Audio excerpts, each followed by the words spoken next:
winding road to belonging and beloved community, otherwise known as rehumanizing ourselves. So what are we doing here? So we're thinking about how we imagine the world, ourselves and others, what kinds of shared humanity could we be talking about, and we are going to be grappling with some issues that have been renewed post-October 7th, but are also renewed as of quite recently in terms of military action in the Middle East. Note, I'm not going to be talking about the war in Iran specifically, but if you want to address it in the Q&A, that's totally fine. Happy to think about that with you. Another crucial point is that this is not a standard Israel-Palestine talk. I'm trying to address things that I think we can actually maybe do some things about in a particular way inside of our communities. I can talk more about why I think that's the case. So I'll be exploring these issues and questions from a Christian perspective. Crucially, I'm Christian, I'm not Jewish, I'm not Muslim, and I think trying to speak for other people who I'm not, especially on these issues, would be irresponsible. So you're just getting my take. If you hate it, you hate me. No, I'm just kidding. But if you don't like it, you can talk to me about it. Anyway, and then fundamentally as well, this is a conversation, right? I'm not expecting anyone in the room to necessarily agree with me. We're going to have a substantive Q&A afterwards. So if you have questions, kind of write them down on your phone or your journal or what have you, and save them, and I'll be happy to talk about them. But we're just going to kind of keep pressing on over the course of this. So just kind of thinking about this opportunity as a way to stir issues up for yourself and kind of muddy the waters a bit, see where things settle afterwards. Again, these issues for me have not been the sorts of issues that settle long-term anyway. They're just kind of more questions than answers.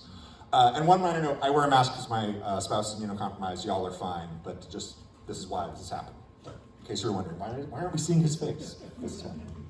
Okay, so here's the plan for the evening. Part one, we're going to be talking about the idea of Israel. Specifically, what do we mean when we say Israel in the Bible and theology? These are Christian terms that kind of go relatively undefined, but everyone thinks that they know what they mean. So worth pushing deeply into that. Part two, I have a catchy title, but I don't make you listen to the song, talking about Christian nationalism and the problems therein. And then part three, talking about Christian Zionism and kind of getting some of our minds wrapped around those issues. And then part four is a Q&A. So that's where we're headed. And to get our started, I want to talk about the stakes, and I apologize in advance for making you listen to this. The links did not work when I practiced this earlier, so I'm just going to have to make you listen to these people like this. Growing up in Sunday school, I was taught from the Bible, those who bless Israel will be blessed, and those who curse Israel will be cursed. And from my perspective, I want to be on the blessing side of things. Of those who bless the government of Israel? Those who bless Israel is what it says. It doesn't say the government of, it says the nation of Israel. So that's in the Bible. As a Christian, I believe that. Where is that? I can find it to you. I don't have the scripture off the tip of my... You pull out the phone and use the... It's in Genesis. So you're quoting a Bible phrase, you don't have context for it, and you don't know where in the Bible it is, but that's like your theology? I'm confused. What does that even mean? Tucker. I'm a Christian, I want to know what you're talking about. Hey, where does my support for Israel come from? Number one, because biblically we are commanded to support Israel. But number two... Hold on. You're a senator, and now you're throwing out theology, and I am a Christian, and I am allowed to weigh in on this. We are commanded as Christians to support the government of Israel? We are commanded to support Israel. And what does that mean, Israel? We're told those who bless Israel will be blessed. But hold on, define Israel. This is important. Are you kidding? This majority Christian country. Define Israel? Do you not know what Israel is? That would be the country you've asked like 49 questions about. So that's what that's what God is talking about. The nation of Israel, yes. So is that the current borders, the current leadership? He's talking about the political entity called Israel? He's talking about the nation of Israel. Yeah, nations exist, and he's discussing a nation. A nation was the people of Israel. Is the nation God is referring to in Genesis, is that the same as the country run by Benjamin Netanyahu right now? Yes. I don't really know what to offer in terms of commentary on that. Just, no, I'm just going to leave it. Anyway, no, I will say occasionally broken clocks are right twice a day. So, some questions there from Tucker Carlson that, again, this sentence I'd never thought, just as a testament to how crazy things have gotten. Oh, suddenly Tucker Carlson's asking good questions? Where are we? Okay, I got more for you, so buckle up. Well, there was a letter that was put out by the more liturgical churches, the non-evangelicals, Catholic, Greek Orthodox, Russian Orthodox, a host, I think there's about 10 different denominations, and they said that they're the only ones who can speak for Christians in the Holy Land. I found that a little bit troubling because I'm not sure that anybody has the exclusivity to speak for all Christians in the world. And there was also a very, very targeted, kind of a pejorative hit at the term Christian Zionist. Bianca, I consider myself a Christian Zionist. All that means is that, yes, I'm a Christian. Everybody, I think, pretty well knows that. But to be a Zionist doesn't mean anything nefarious. It simply means that you believe that the Jewish people have a divine right, and frankly, a geopolitical right to a homeland that they have lived in for almost 4,000 years. And to say you're a Zionist means, do the Jewish people have a right to live in this land? I think most people would look at this, if they're objective, and say, well, of course they do. They've had connection here. So to say a person is a Christian Zionist is a Christian who respects that Jewish people should be living in the Holy Land. That's all it means. To say that it's somehow some term that ought to be fearful, or as Tucker Carlson said, it's indicative of a brain virus. There are tens of millions of evangelicals just in the United States who would be called Christian Zionists. Martin Luther King Jr., whose birthday we celebrated this week, was a Christian Zionist. So it should not be something that is divisive to Christians. There you go. It ought to be a term that every Christian should embrace. Well, there was a letter that was put out by... Okay, that's number 2. And then number 3. You don't have to be a Jew to be a Zionist, and I'm a Zionist. I got in trouble, got criticized very badly by the southern part of my state and some of the southern parts of the country when 35 years ago I said, you don't have to be a Jew to be a Zionist, and I'm a Zionist.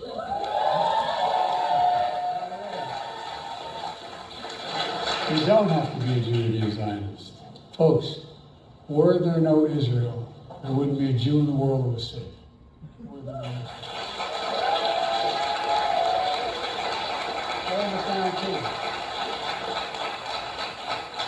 I make no bones about it. I've had my differences with some Israeli leadership. I've known Bibi for now 51 years. He has a picture on his desk of he and I when he was a young member of the Israeli service here, foreign service. And I was a 32-year-old senator. And I wrote on top of it, Bibi, I love you, but I don't agree with a damn thing you had to say. It's about the same today. I love it. Well, some of those kept. Well, I don't know. None of them kept. I'll just stop. But this, to me... Sorry, I just want to make sure I want the same slideshow in here. This, to me, is the stakes for our conversation. Not any of these people in particular, but the fact that they all speak with one shared sort of voice. Gestures to the problem that we find ourselves in, which is that the United States political discourse is deeply, deeply intertwined with Christianity, with the idea of Israel. Now, note, I'm saying the idea of Israel, not the state of Israel, because I think there's more than one thing happening there. And nationalism. All three of these things are fundamentally wrapped up together. And so I want to just start by throwing some definitions up here on the board. What do we mean when we say Israel? It turns out there are a lot of choices. So, number 1, ancient Israel.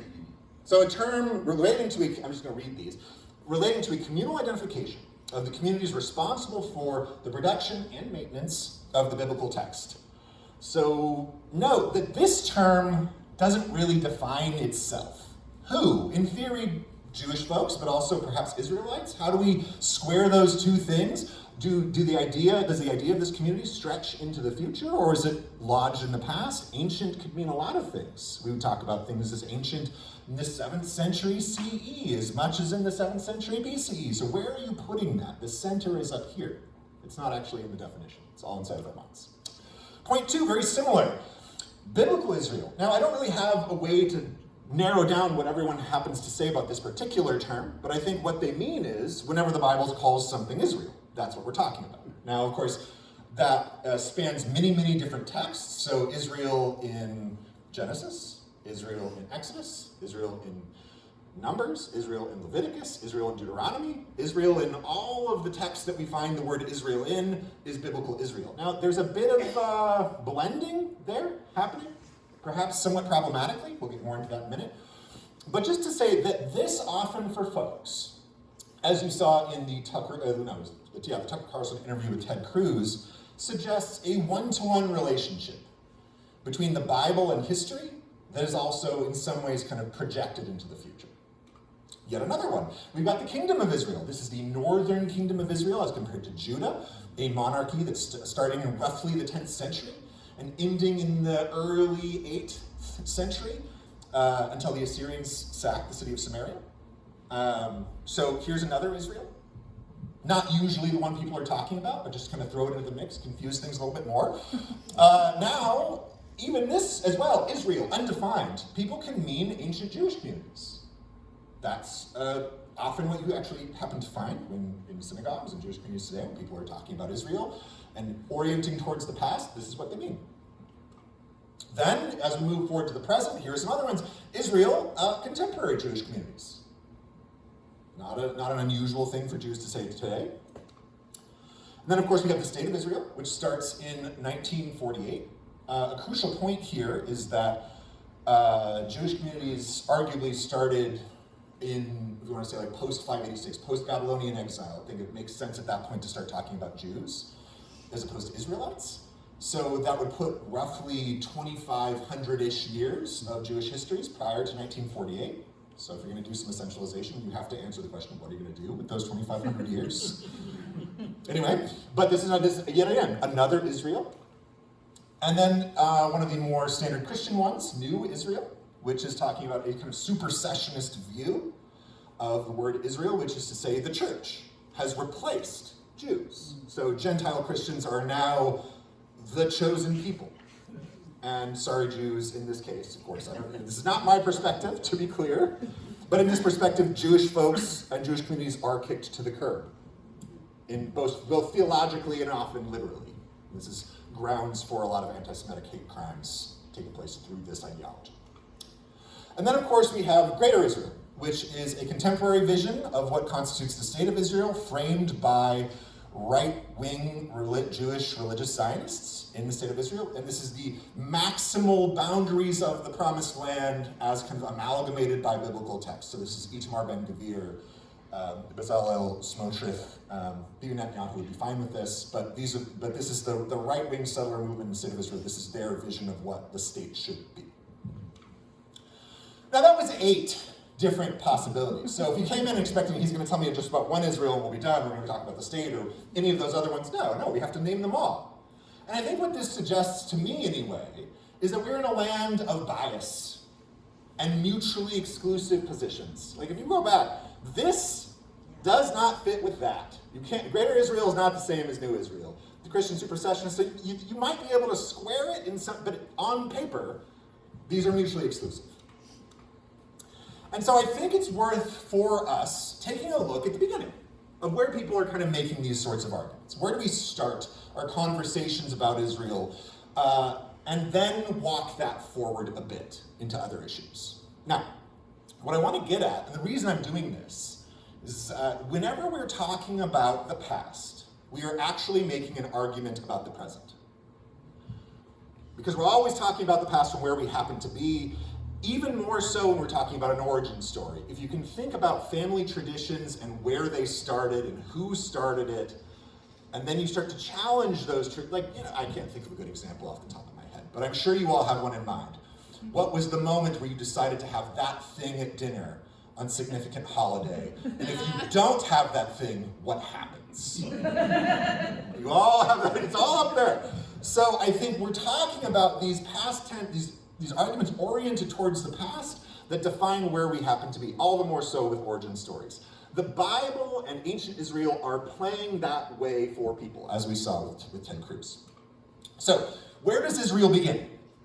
Arguably, the first time that Israel is found written down is in 1207 BCE in the Merneptah Stele, which is a kind of victory monument that Pharaoh Merneptah built following a victory, and he says, Israel is laid waste, bare of seed. I killed all of them. That's the short version for what he meant there. He didn't actually say that. Now, the marking on this kind of victory monument suggests a people group, but ultimately there's not a lot of hay to make here. This is the only kind of thing of this sort that we have. So we've got to mention. But as with a lot of things, what you want Israel to be is almost more important than what you actually find. So keep that in mind.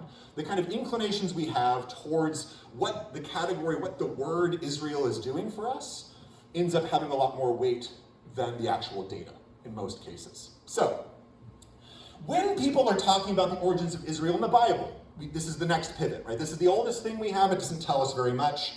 And so from there, one necessarily pivots to biblical texts. Now, archaeologically speaking, we have, and I'll kind of preface where I'm going just so you get a hint of it.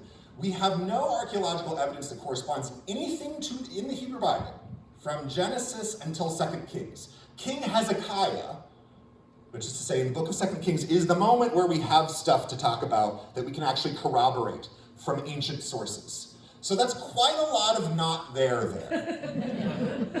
Just to frame that up at first. And yet, this does not stop folks from wanting to talk about an origin for Israel. Where do we put the beginning? Is fundamentally a question of where do we want the beginning to be. So, in this case, I'm going to talk about two examples. I could talk about many. As a scholar of the Hebrew Bible, I could talk about the Hebrew Bible all day long. You could have this whole time be about the Hebrew Bible. I'm not going to do that to you. My students at Reed College don't have that option to avoid it. No, I'm a fun professor. No, anyway, so we're going to be talking about the Exodus, namely in the book of Exodus, and the conquest of the land of Canaan, namely in the book of Joshua. So what? The Exodus. For those of you who are unfamiliar with the book of Exodus, I recommend the film Prince of Egypt. Yeah. Not as an accurate representation of the narrative in the text, but my God, those songs. Anyway. So, the book of Exodus is about the Israelites as a people group escaping from slavery, and then establishing a covenant, which is to say an agreement between an overlord vassal and a overlord and vassal, at Mount Sinai. So we're talking about these kind of ancient Near Eastern parallels. The Assyrian emperor would make a covenant with the king of Judah, and they would say, hey, I will look out for you, you look out for me, and if either of us break this, then the gods will punish us. And in some sense, this is very much what you get with the legal material in the book of Exodus. There are stipulations, keep them. If you keep them, things go well. If you don't, things go poorly. Anyway, so now, but the story that we have in our minds about Exodus is mostly about, let my people go, 10 plagues, sweet perfumes of incense, if you know the song. Anyway, 10 commandments, the golden calf. The story ends in a rather rough way. Okay, well, great. So why not start Israel here? Why not just, this is the beginning, clearly there are people of Israel, they get a covenant. Ought it not start here? Ought we not say this is the very beginning of the historical Israel, and then we can run that forward? Well, there's some problems. So namely, one is, as I said earlier, about the archaeological evidence. We'll get into that in a bit. But two, most significantly, we have to deal with the Bible's relationship to readers. What does the story tell us, and how? The fact that it may or may not relate to events that took place in space and time is not a fact that the text itself can settle for us. We are fundamentally having to grapple with what do we mean when we're talking about history? What do we mean when we're talking about literature? One of the theorists that I recommend to my students likes to reframe the question of history, what is history, with an alternate question, which is who is history for? And I think in this sense we have to ask these questions about biblical texts. Who is the story of the Exodus for? It was not written for you and I and anyone in this room. It was written for people thousands of years ago to think about very different issues than we want them to be about. So again, that question of why is the text important to us and how? And I can't resolve any of these questions for us, but I'm just saying this is not as easy as the Bible says it, I believe it, that settles it. That's not how this works. We have to ask questions about what a text does. How does it do that? What do we want it to do? Why does it matter? that we start Israel with the Exodus? I can't answer those questions, but I don't think most of the people who wanted to start there can easily either. Now, if we turn again to events in space and time, this is where the real problem of kind of treating this as a historical event takes place, which is to say, as Josephine Quinn at Cambridge likes to say this, and I'm stealing her line, the Bible likes to big up events. So there's another way to put it is there's a lot of artistic license taken with biblical texts. So in Exodus 12:37, we have 600,000 Israelite men, notably. We can assume women and children were there too, or at least such the Prince of Egypt would lead us to believe. Anyway, so all of these people are leaving Egypt. Now, events of this size in antiquity, we have data for. Archaeologists could find stuff if there were over 1 million people crossing a particular body of water. Note, in the Hebrew, it says Yam Suf, which is Sea of Reeds, not Red Sea. So some questions, things to think about. This did not leave a trace, so we have silence from it in terms of the archaeological record. So when we use the Bible to make claims about things in space and time and we have no corroborative data, it is in some sense an argument from silence. You know, none of us can be there. Even in like the most generous reading of, say, the burning bush, Moses is there. None of us were there. There was no snapshot taken. A scribe had to take a pen and write it down, and then another scribe had to take a pen and write that down, so on and so forth through the ages. None of us were there. None of us can know. What's the quest for history about? And we think about Ted Cruz and we know. in any case, but what we do have relating to the Exodus is evidence for a 400-year or so Egyptian occupation of the land of Canaan. Historically speaking, the Egyptians conquered the land of Canaan and ran it as vassal states for 400 years, and eventually they just kind of disappear. The archaeological evidence just stops about 400 years in. They just go home. Why? We don't know. But we do know that they were there, which suggests that the book of Exodus is not about this event taking place in space and time the way we like, again, with all the songs and things. You can tell that I really like the songs. But it is about a cultural memory that is not ours, that shares very different interests, embedded in this text that for hundreds of years afterwards, it made sense for ancient Jewish readers to remember this occupation, to remember their oppression. I mean, even today in the Passover liturgy, if you all happen to get to go to a Seder, the line reads, "When we were slaves in Egypt." Not when our ancestors were slaves in Egypt, but when we were slaves in Egypt. So there's some kind of different thing taking place, even today in Jewish liturgical uses, with the way this text plays out. And in its construction, it can't actually hold the weight of this kind of empirical history that we want it to do. So bummer. Okay, that won't work for us. Next, okay, well, we've got the conquest in the book of Joshua. What about that? The book of Joshua is the kind of paradigmatic biblical conquest narrative. The Israelites coming out of their 40-year wanderings. If you recall, things kind of went badly in the wilderness. They ended up wandering for 40 years. And then they enter into the land of Canaan. Moses dies. Joshua takes the reins. And, things apparently, in some ways, go swimmingly. We've got the greatest hits of Rahab, this Canaanite sex worker who makes this very Protestant-y profession of faith. A lot of Protestant biblical scholars make a lot of hay out of that. They're like, look! She's doing a confession in front of the church. And we're like, no. she's not Protestant, friends. Anyway, but also, then we have Jericho. We've all heard those songs, right? Or watched the VeggieTales episode, perhaps both. And then this line from my childhood, I put it as the greatest hits for me. I don't know if it's there for anyone else. This line, "As for me and my house, we will worship the Lord." A lot of the evangelical communities I was part of in my younger years really loved this verse. So it's there for me, fixed. I don't love it in the same way that they did. But anyway, what's the problem though? Again, back to biblical hermeneutics. Those same questions from the Exodus apply. What do you want this to do? Why do you want it? What's our relationship to literature? What are the questions we're trying to address about history? Those are not self-evident questions. I can't solve those, but they need to be asked. Point two, when we get to the book of Joshua, all of a sudden we're saddled with these really difficult questions about biblical violence that are not resolved by whether or not it happened in space and time. One, is the issue of harem in Hebrew. This is referring to a kind of ritualized sacrifice of not just people, but also animals and stuff too, but fundamentally also people. So we are left with this, my friend Heath wrote a book on child sacrifice in ancient Israel. He was at a table and everyone's like, hey, what's your new book about? He's like, well, I asked him about this. I was like, yeah, Heath, do you think that the harem is human sacrifice? And he was like, oh yeah, for sure, but I don't want to touch that. So instead of Heath, I will do it. This is a form of human sacrifice. The end. This is in the Bible. It was human sacrifice. And secondarily, I mean, more importantly for us in our kind of modern context, I would argue, is the question of human, divinely authorized genocide.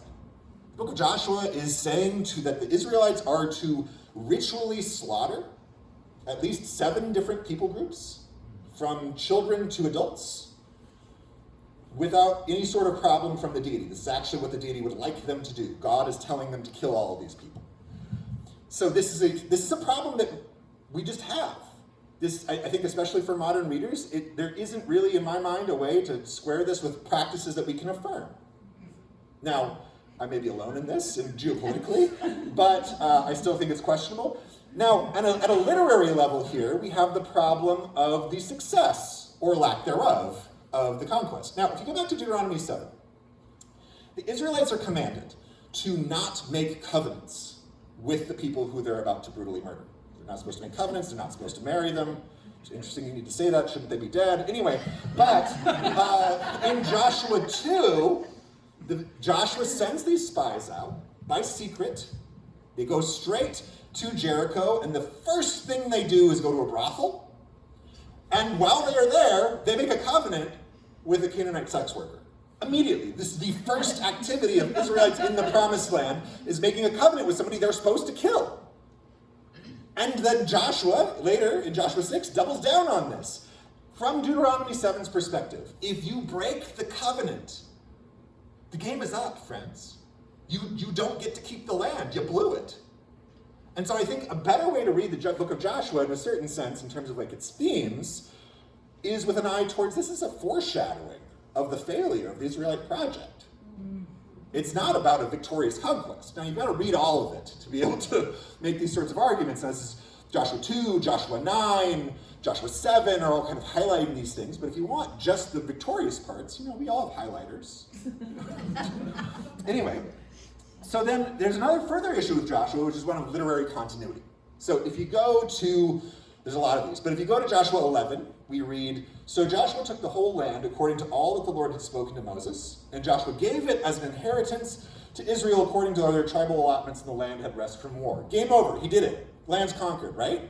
About a chapter and a half later, now Joshua was old and advanced in years, and the Lord said to him, you are old and advanced in years. That sounds like my 5-year-old. And very much of the land still remains to be possessed.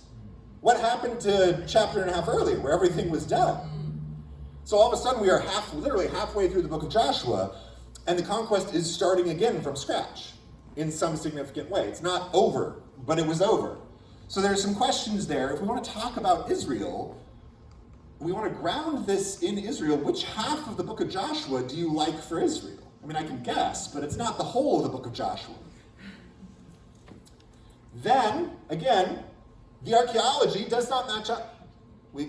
Jericho's been around for a long time. People have actually excavated Jericho. If you were to make a chronological kind of timeline and tried to fit the book of Joshua into this, please don't, you would not successfully chart the destruction of Jericho onto the point in which it should be destroyed in terms of the biblical narrative. Then what's convenient anyway about archaeology is that when things are destroyed, they make a very tidy burn layer. And so you can tell when actually, kind of more or less with accuracy, when horrible devastation happened, because everyone would burn things down, there's a lot of carbon, you can tell. Jericho does not match up.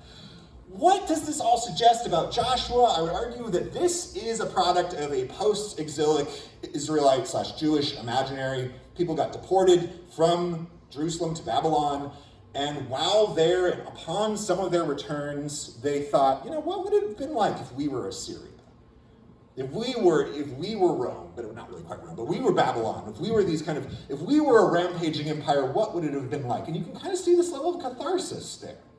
This kind of orientation towards a golden age, again, quote unquote, that never really existed, but you can see the function of what that would do for a people who never had this much power, never had an army that was this big.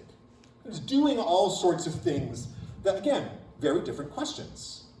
Thinking about what Mike Huckabee, somebody who's a very privileged, the ambassador of the state of Israel now, very privileged evangelical in the United States, what does he think about the Bible? Fundamentally different than what ancient biblical authors would have been concerned about. Now, this should go without saying, but apparently to him it doesn't.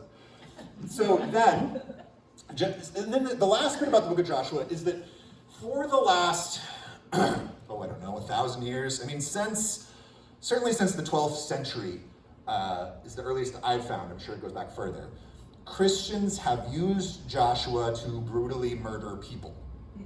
So whether or not Joshua took place in space and time in terms of the text, the reception of the text enacted that violence on people for over 1,000 years.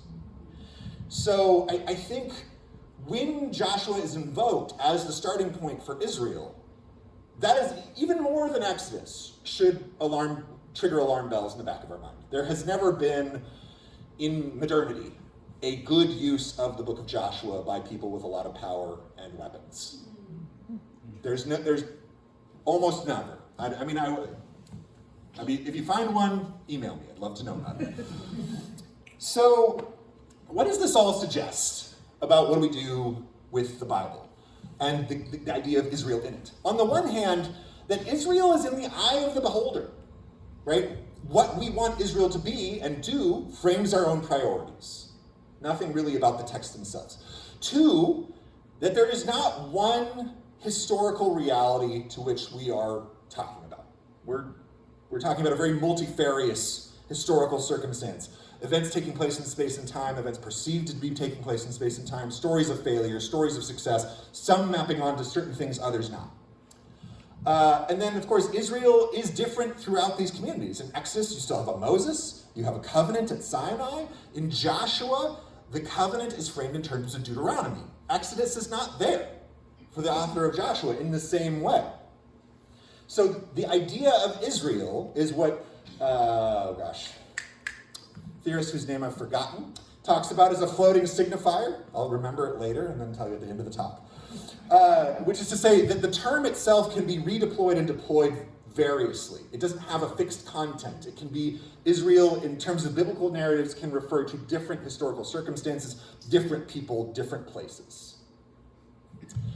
And unavoidably, it is an argument about the past. So to mention Israel is to push us into a conversation about origin, myth, stories about how we got to where we are.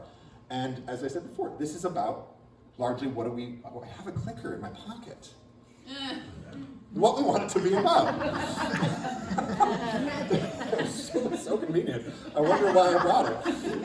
Now, this is a good pivot point to the idea of theological Israel, which you're like, what's the difference between biblical and theological Israel?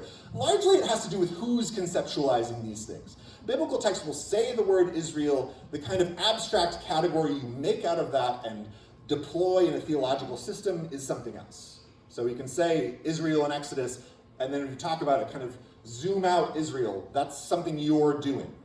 In a certain sense, I want to talk about this as what I call an Israel milkshake, which is to say you cherry pick various bits and pieces of what you want Israel to be across many biblical texts, put them into a blender, hit frappe, and then you pour it out. You're like, see, it's Israel. Do you want some? And so I think this is something that we're doing when we're making a theological Israel. Whether we're Christians, whether we're Jews, we're kind of back to that same question. What do we want Israel to do? What's involved there? Now, I think arguably for Christians, we see it as some kind of connection to Jesus that is important. I don't think it should be kicked to the curb, but I think we should be aware of what we're doing. That if we're going to be talking about Israel, we're going to have to be making choices. And inevitably, I think we're all going to be making some kind of Israel milkshake. Is it poison or not? So thinking about what the effects of these sorts of things are. Now, let's get into some of the options. On the one hand, again, we have that supersessionist Israel, where the church replaces Israel as the new Israel. My follow-up questions for that are starting, Jesus? What do you do with a Jewish Messiah if you want to get rid of the Jewishness of all of the things you're buying into? That doesn't really make a whole lot of sense to me. I think it's mutually exclusive, but nonetheless, questions of which church, what does New Israel mean? There are a lot of these questions there that I think remain unanswered. You've got the Karl Barth version of this, which is not the same, but is Jesus is Israel. Okay, great. I think that makes a little bit more sense, perhaps a little bit more like sturdy as a Christian theological model. But then when you read Barth, what does he mean by that? I think it's a little squiffy. He's trying to stack a lot of biblical texts. He's very clearly making Israel milkshakes. Again, seems to be our only option, but something to think about. And then, of course, we have Jewish versions of this, which is to say, Israel means Jewish people because ancient Jews wrote these texts and maintained the traditions. And I don't really have a good argument for that. I think it's quite reasonable, to be totally honest. Okay. And yet, I'm not Jewish, and Jewish Zionists are not Christian Zionists, and Christians have their own relationship to all of these sorts of things. And so we have to push, in some ways, it's not really enough to say, Jews say this and we're just going to take it for ourselves. Okay, but that doesn't solve a lot of the problems that we have at home. It's very helpful in Jewish communities, but not really for us. And so onwards we must go. How do we decide? Again, I think one of the questions in terms of what Israel we deploy and how has to do with what the impact of our theologies happen to be. What do we want them to achieve? And how? And perhaps it's a bit of putting the cart before the horse for some people. Ought you not read the text and just find Israel there, whatever that text might happen to be, Christian theology or what have you. But I really think that there is, one of the things that one of my professors in undergrad used to say is there are 1,000 ways to play Handel's Messiah. 1,000 different ways to play it, 1,000 different ways to hear it. But if it sounds like Yankee Doodle Dandy, something has gone awry. and I think this is also a part of how we think about these issues, right? There are not 1,000. There are many ways to construct Israel, but what do we want it to do? And what is the line that we think that we need it to not cross? I would argue that if it kills people, something has gone awry.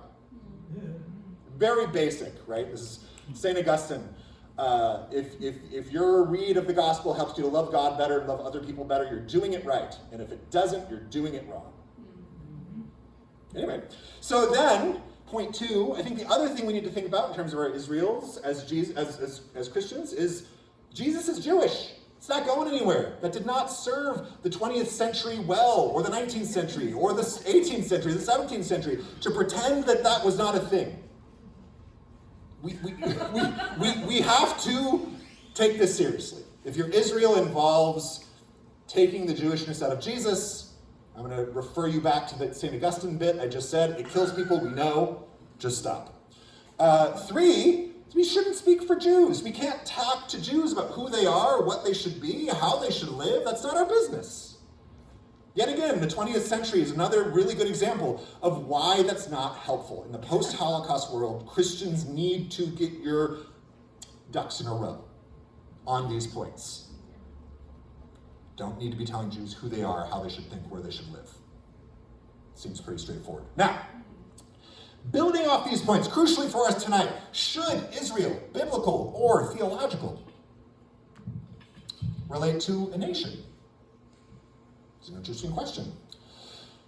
I think we've got some problems with wanting to make that. On the one hand, I want to ask, what is a nation?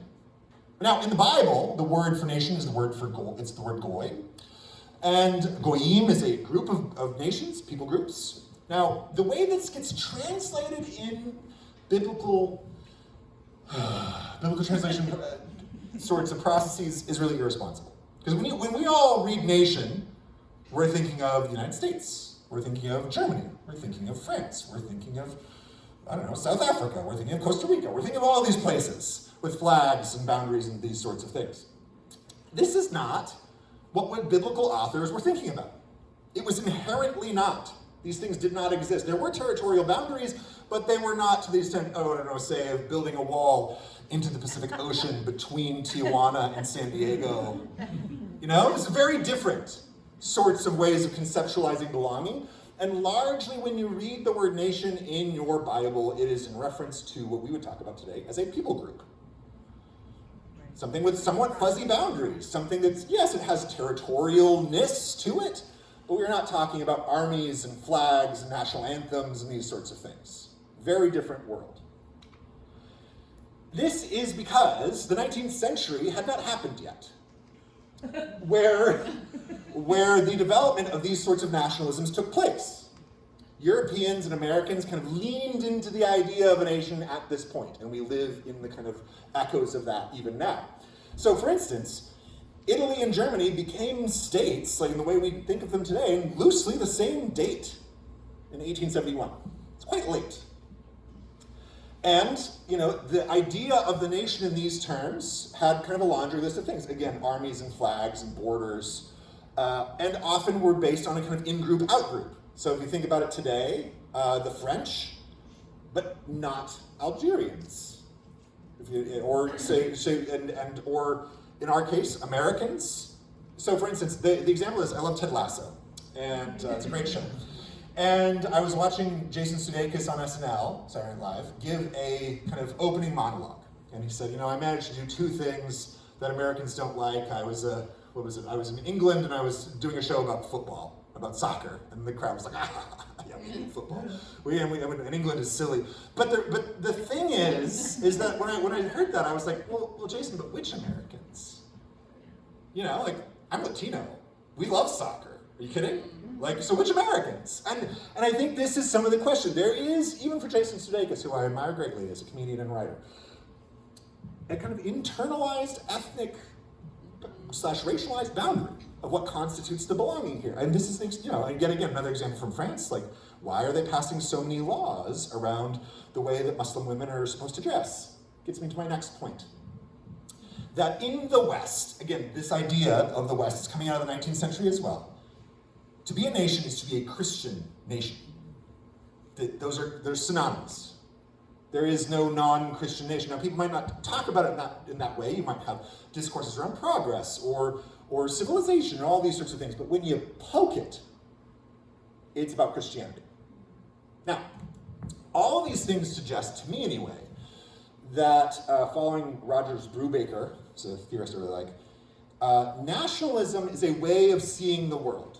Right? When you talk about America, what is America to people? First of all, people in the global south would be like, South America is also America. And we're like, oh, fair enough, so is Canada, technically, in that respect. Okay, well, so then all of a sudden we're getting into these ideological constructions. What is America? Well, where is the United States? What are the boundaries of the United States? Does it, people say, oh, yes, well, these parallels. And you're like, but Hawaii? And you're like, oh, that's really far, isn't it? Okay, well, what about Puerto Rico? What about Guam? And you start to kind of poke at these sorts of things. We start to see that the way we interact with nations and nation states is a part of the way we see the world. Most recently, the Winter Olympics. I love a Winter Olympics. Big fan of curling. My wife is like, what are you doing? I'm like, it's amazing. Look at how close he is to the ice. He's not even falling. And she's like, but have you seen the skating? And I'm like, yeah, that's impressive too. But as I watch the Olympics, I can feel myself be like, I want our teams to beat Russia and China. Why? Because I'm a child of the post-Cold War. All the TV shows I grew up watching in the 90s where bad guys had Russian accents. It's a way of seeing the world. It's not actually a thing in space and time. And it's a narrative that we kind of have to continue to maintain.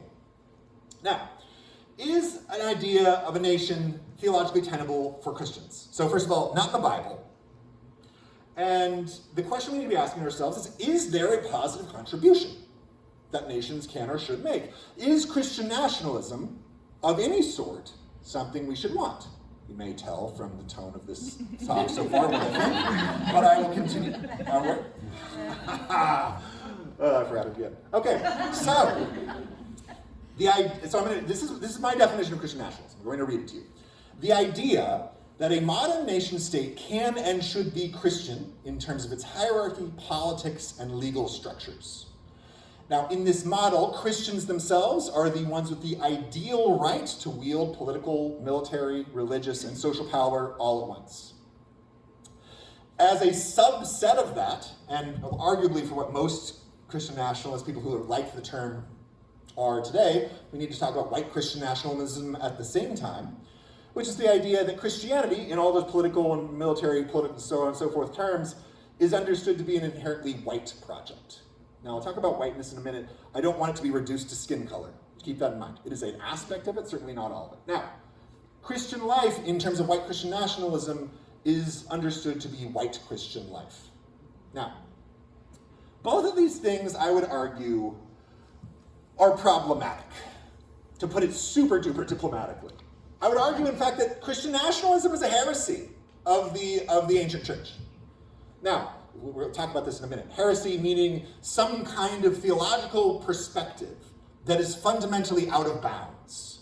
You've crossed into the territory of something else at this point. Christianity is over here, and for at least in these constructions, you tend to be, a line has been crossed. And you have to go back if you want to be on the team. Now, the vast majority of the Christian nationalists I'm talking about right now are the ones in the United States. But in general, Christian nationalists in the West think of themselves as white and are playing into many of the problems that I'll be talking about shortly. So, okay, what's a heresy? In the ye old church, a long time ago, there were three big heresies. There was one, Gnosticism, which is to say Jesus wasn't really a human being, he just kind of seemed to be something like it. It was like some kind of divine image or so. There are 1,000 different ways to be Gnostic, but this is kind of the main through line. And then there's modalism, which is to say there's functionally one person in the Trinity that shifts faces, so that you've got the Father and the Son and the Holy Spirit all on kind of different sides of the carousel, and it spins, but none of them are actually kind of permanently a part of the carousel. And then we have this last one, which I think is the heresy of Christian nationalism, which is Jesus is only a creature. Jesus is not anything. Then this is Arius is this person who suggests no, Jesus is this very special first creature that then God kind of adopts into the divine life, but that it's not divine. Jesus is just a special creature. Now, why is this relevant in terms of the Nicene Creed? Right. So what takes place is this long theological debate, and there are actual fights and church councils and all kinds of things. And when it boils down, the vast majority of people of the bishops in this case, gather together and they produce this statement, and there are a number of pieces to it. You've got divine, so Jesus being co-eternal with the Father, he's born of the Virgin Mary, so he's Jewish, he's crucified under Pontius Pilate, keep that one in mind, and then he'll come in glory in the kingdom of heaven and right. So there are all these pieces that kind of come through the creed. The problem with the creed in terms of Arianism, the creed is directed towards kind of saying that Arianism is not going to work for us as Christians who believe in a creed. Now again, if you're Anabaptist or Quaker in the room, I'm sure you're kind of rolling your eyes at me when I say creed, and that's okay. You can bring it up during the Q&A, I've got other things to say about it. But for most of the people in question, the Ted Cruzes and the Mike Huckabees, these are people who would double down on a Nicene Christology. They would really want Jesus to be a part of the Trinity. And so I want to ask them, well, square this here, please. Note that the only place in the creed for the state is with Pontius Pilate. The only place in the creed for the Roman governor is the person who crucifies Jesus. That's the only place that the creed gives the state. And so I think, in a certain sense, this is going to ought to make us skeptical of states. Christians who like this creed should be like, well, I mean, the state did kill Jesus, so... I mean, that should be the line that we take. Now, I want to make this very significant point. The Romans killed Jesus, the Jews do not kill Jesus. It's kind of classic anti-Semitic trope throughout time, blaming the Jews for the death of Christ. First, no, the Romans did that. But it's important to note, again, in terms of the creed, that Trinitarian Orthodoxy does not want to conflate Jesus Christ with human state power. Those are two fundamentally separate things in terms of the creed. Now, when Jesus is both divine and human, the creed is talking about the ideal expression of humanity and divinity in Jesus. And this points you to a cross for Christian theology. This is, perhaps sounding a lot like Karl Barth. I don't think he's wrong on this point. But nonetheless, if you want to know about what Jesus is supposed to be, you got to look at what happens to Jesus in and around the cross and the resurrection in terms of Christian theology. This is where you've got to orient yourself towards, in my perspective.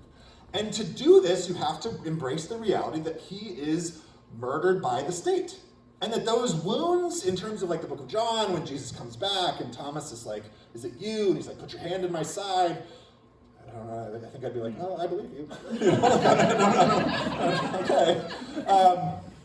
But that those wounds are a part of his person. That they don't go away for the gospel authors. It's not like the wounds of Jesus miraculously disappeared. He's like eating fish and walking around, but he is permanently marked by the wounds that the state left on him. And that his kingdom is not here. This is the other bit, right? He's not here yet. Remember that, in those moments, the Pilate says something effective like, are your people not going to help you? And he's like, my kingdom isn't from here.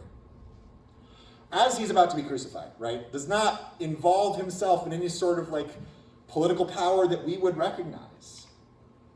So this is to say, if you want to have the Nicene Creed and you want a Trinitarian Jesus, you can't have a state and be happy about it. You cannot trust it with what you want for yourself. The nation in the 19th century term is a problem. And that when you conflate the idea of a nation with some kind of divinely inspired necessity, right? I mean, this is the 19th century United States, the concept of manifest destiny, that providence, aka God, had destined the United States for, yes, that's how I feel too,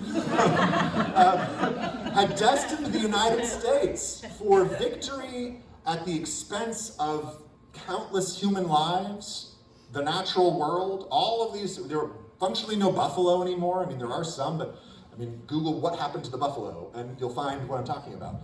But that these are points where you have made God's kingdom into a human kingdom.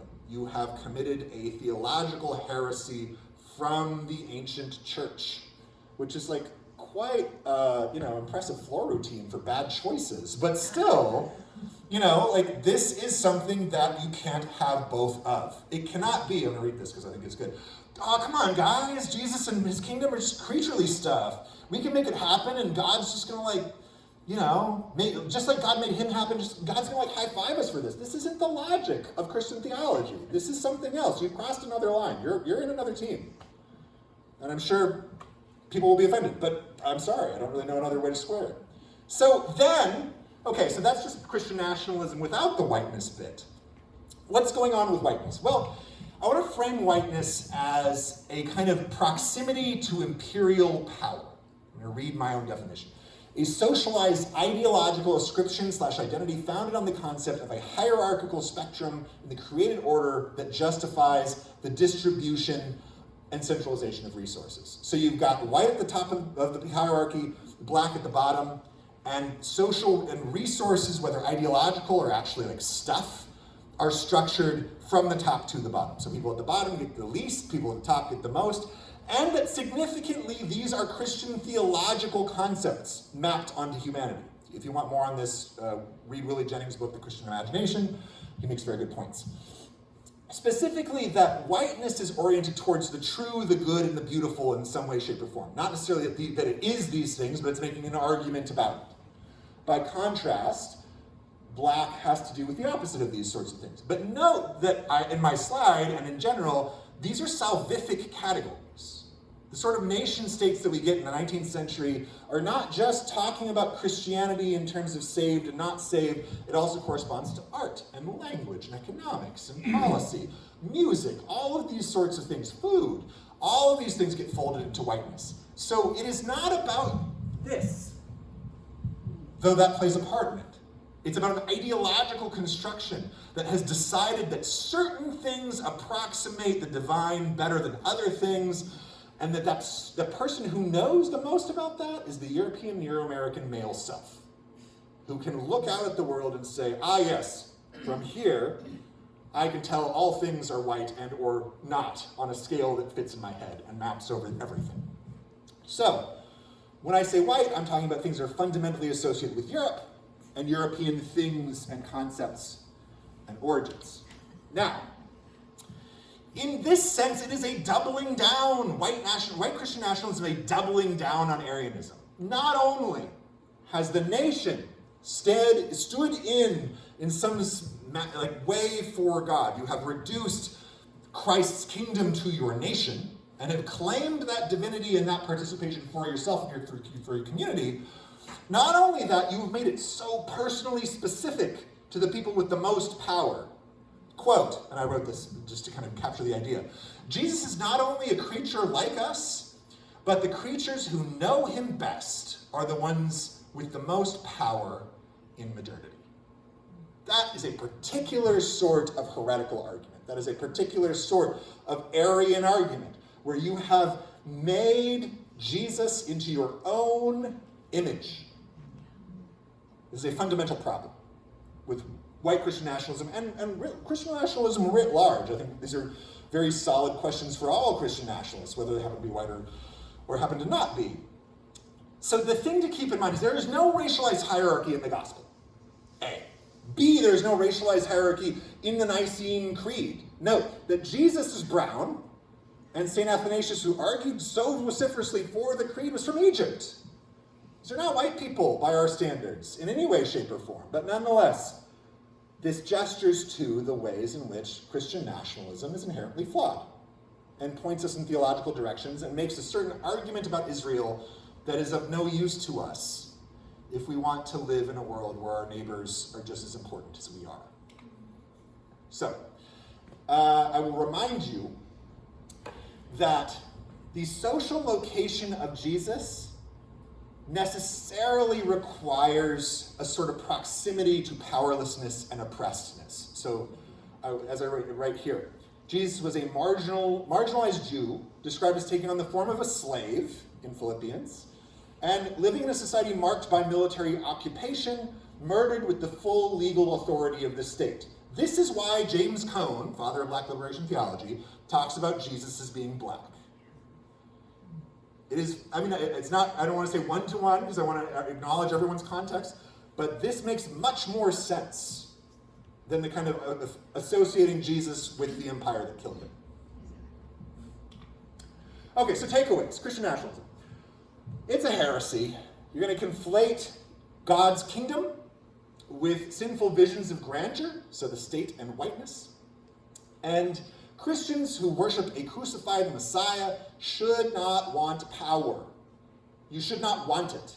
If you happen to have it, it should make you uncomfortable. You should try to get rid of it in some way, shape, or form. And that Christians need to reevaluate what it is that we want in and from a state. If you're going to keep a Nicene Creed, the state should make you uncomfortable. That's all I have to say on that sentence. So then let's pivot to Christian Zionism and the question of nationalism. Does this merit